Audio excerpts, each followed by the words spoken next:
Hello ladies, it is Barbara and I am your menopause drama mama. If you're new to my channel, welcome.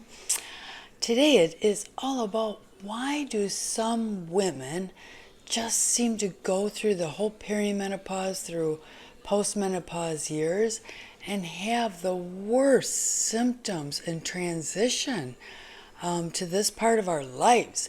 And that is what I am going to discuss today in this video, and hopefully it'll help you understand a little more.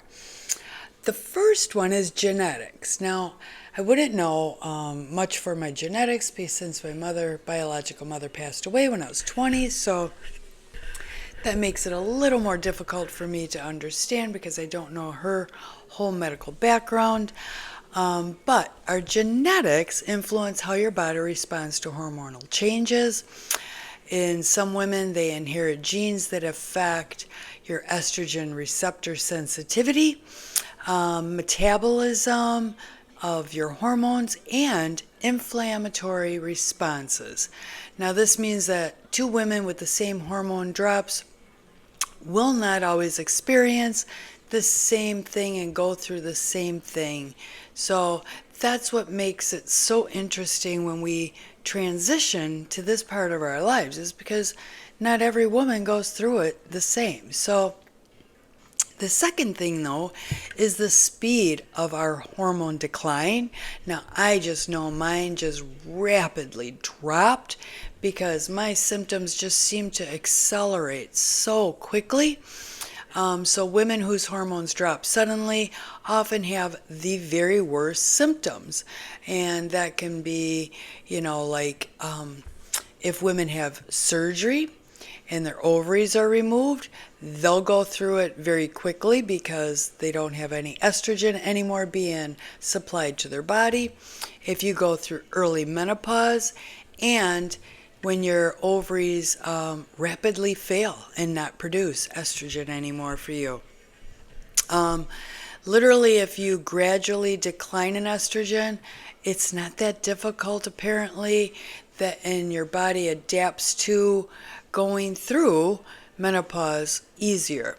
The third thing is how the brain's sensitivity is to estrogen. Now, estrogen strongly affects the brain. I just spoke about that in my previous video on women who are estrogen sensitive and seem to have migraines throughout their life. But estrogen strongly affects the brain.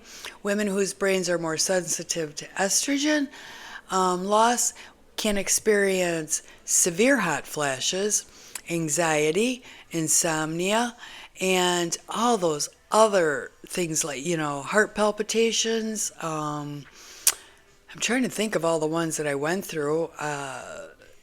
They were all bad.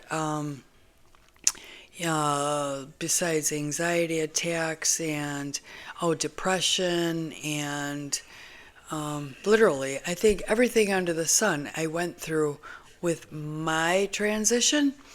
And the hypothalamus regulates the body temperature, becomes extremely more reactive when our estrogen drops. I know it was winter when mine started, and I just loathed being cold, but would have to go outside and try and cool off my body because it just felt like my whole insides were on fire. The fourth thing is inflammation levels in the body. Estrogen has anti-inflammatory effects, so when your estrogen declines, and mine declined very quickly, inflammatory markers rise quickly.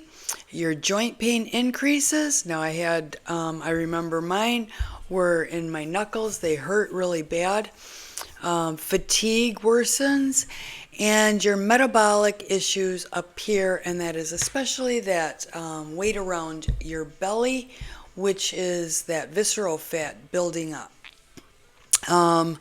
Also, number 5 is metabolic health is really important for this.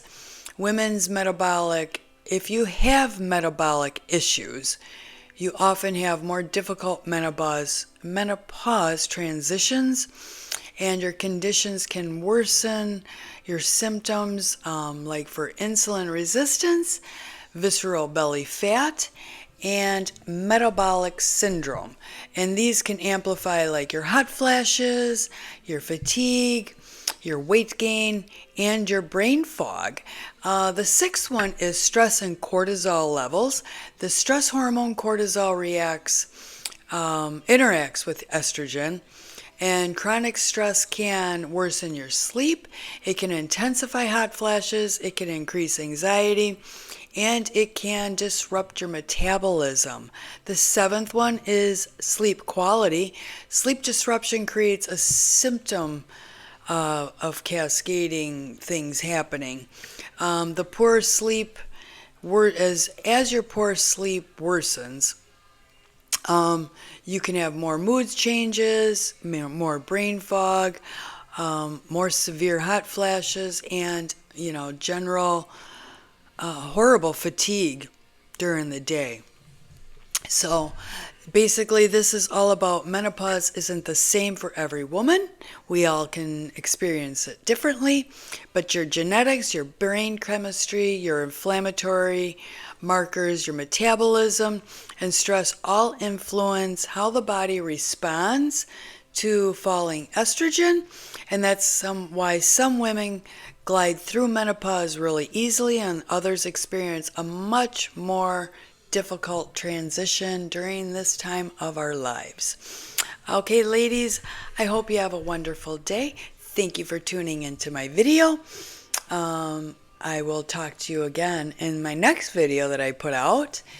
And I hope you're having a fantastic day wherever you are in this world. I'm always sending my love, hugs, high vibrations, and a ton of blessings coming your way. Anyway, ladies, have a great, great day. Take care. Bye-bye.